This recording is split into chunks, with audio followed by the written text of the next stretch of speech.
Hello, thanks for joining me, astrologer Patrick Arundell, for your April monthly horoscope for the Sun or the Ascendant. If you've yet to subscribe to our channel, we'd be delighted if you did so now. Please click or tap on the bell notification symbol. If you've got some big things going on in your life and you'd like some expert guidance, why not check out my one-to-one testimonials by seeing the link below.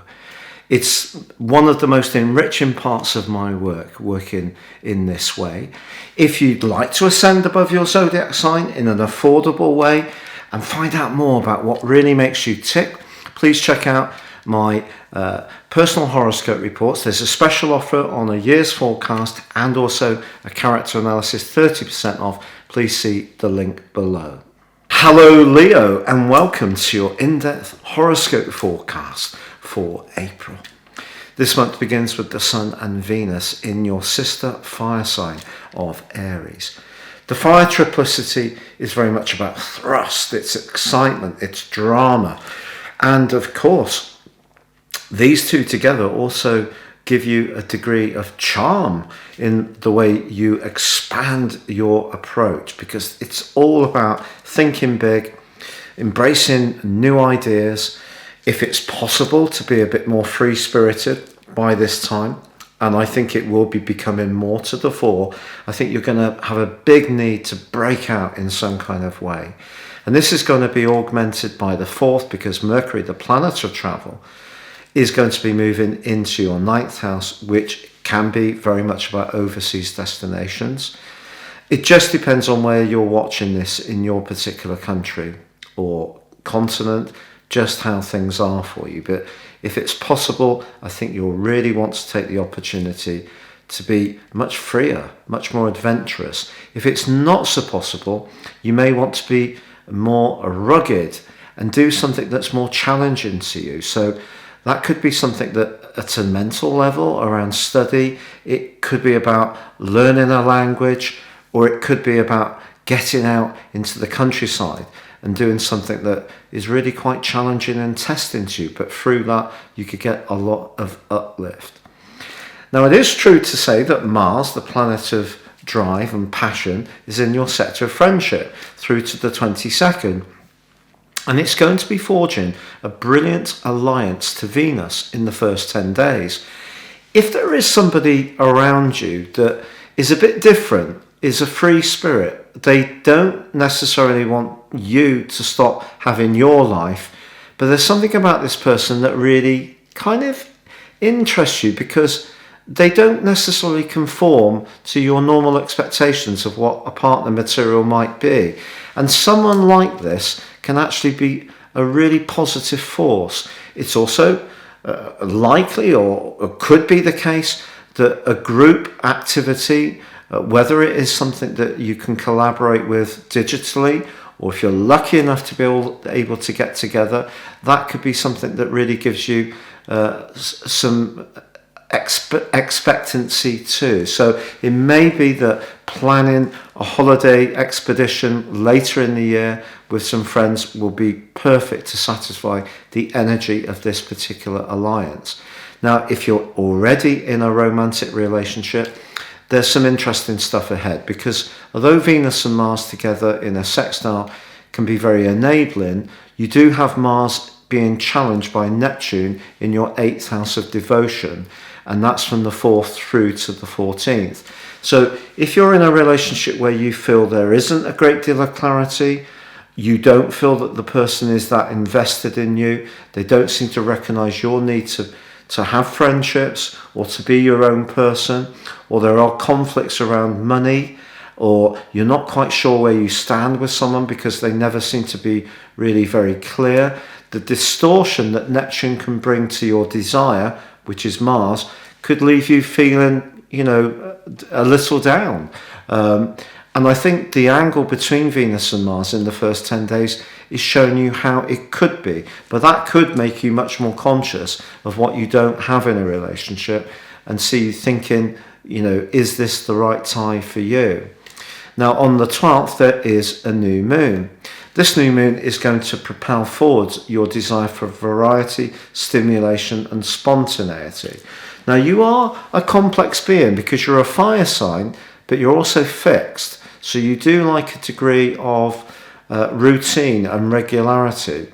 So even though you're someone who can be very much to the fore when it comes to discussing things, providing leadership, people know that you're someone that has something important to say, there's part of you that would prefer to stick to what you know, and just at the time when the new moon's pushing you to be more experimental. So that's interesting. But the conflict on this new moon comes from the fact that Pluto is in a right angle with the sun and the moon, which are asking you to be open to this new approach, this fresh approach. And Pluto's asking you to be much more conscious of your responsibilities and obligations. If your freedom is severely limited in the next month, you're going to feel really resentful about it. If you're getting all the freedom you want, but you're not fulfilling your obligations, it could be an empty victory. So it's about juggling to get the balance right.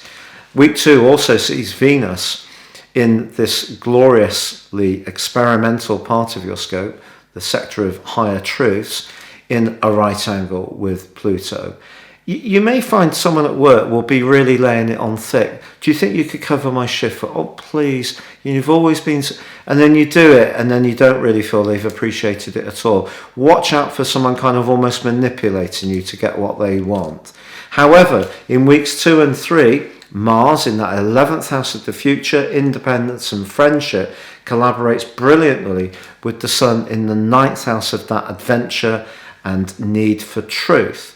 And that's a very dynamic link. So if you're someone with a very clear picture of where you'd like your longer term future to go, and you know changes need to be made in order to achieve what you want, your desire to push forwards and make those changes happen is going to be really considerable across weeks 2 and 3. You can also be very alluring because your sense of confidence will be maximized by that combination.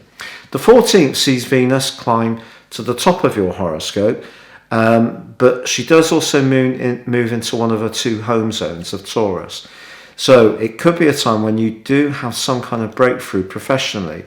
It may be that a boss will praise you or support you, maybe even reward you, because Venus can be about money. And if you've been very steadfast, perhaps through COVID, worked very hard and got through it, adapted to what's been required, that could be recognised. The 19th also sees the Sun and the planet of communication, Mercury, climb to the top of your horoscope, joining with Venus and Uranus in your 10th solar house. So this is very much about goals, ambitions, more earthly desires, if you like. It can be about status. It's a very Capricornian type of feel. It's where you want to work hard, but also feel that you get the rewards, but it could see you wanting to take on more responsibility, applying for new jobs. Mercury moving across the 10th house cusp could see you deciding to reskill or retrain in some way.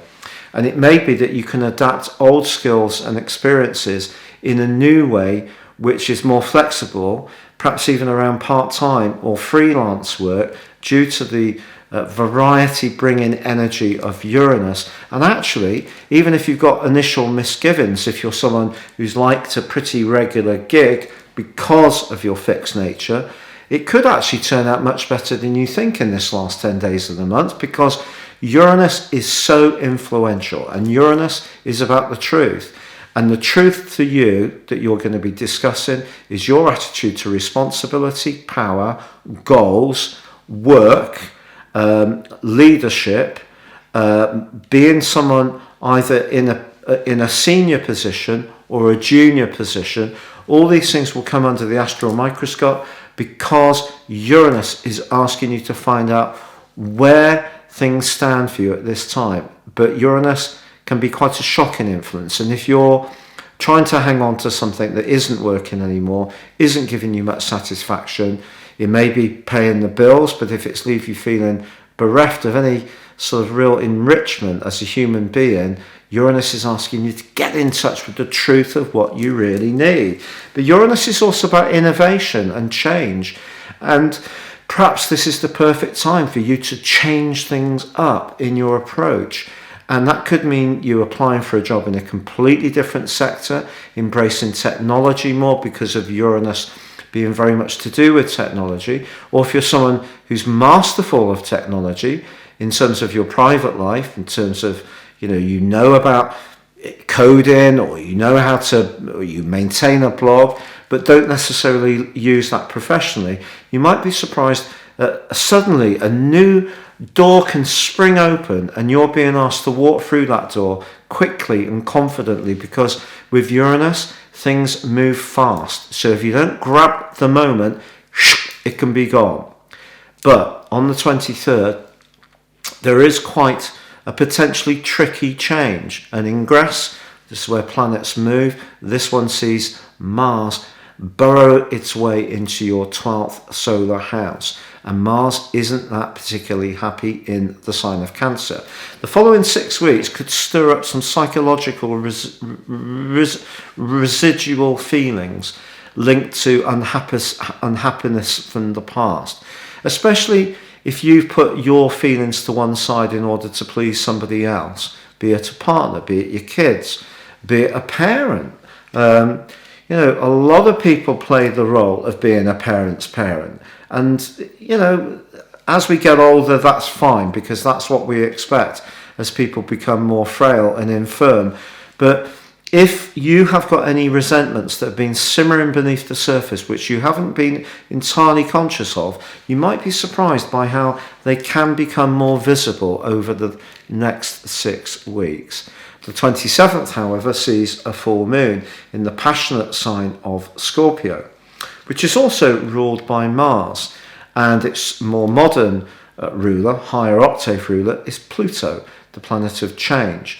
But this full moon embraces the energy of Uranus. So I feel because the moon itself is in your 10th house, in your 4th house, your emotions are going to be much harder to disguise when it comes to responsibilities, anything to do with parenting or your relationship with your parents. For example, if you have a parent who never really sees you as you are now, they only ever see you as a child, and you're 56, that can actually be really difficult to deal with. Uranus can make us very outspoken, and in some ways that can be a tough gig, because maybe we don't necessarily want to be outspoken to people, but the frustration builds up to the point where people just don't hear us.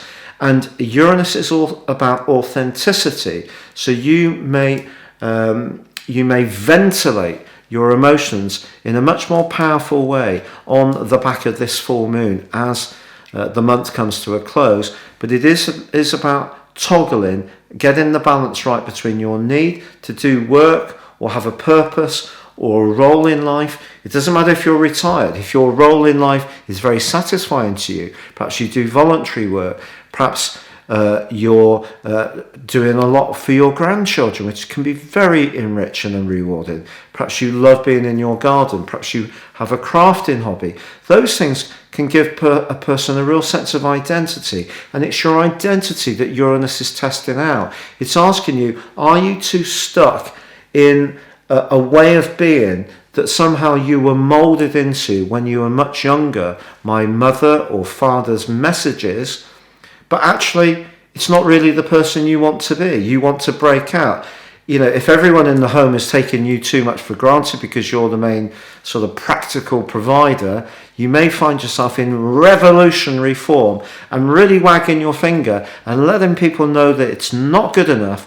You're going to be showing a lot more assertiveness and authority, and I think it's going to be really exciting, because as you shake things up, once the dust all settles, I think a new reality can be coming through where you think, yeah, it's good that I've put them on their toes a little bit more, on their mettle.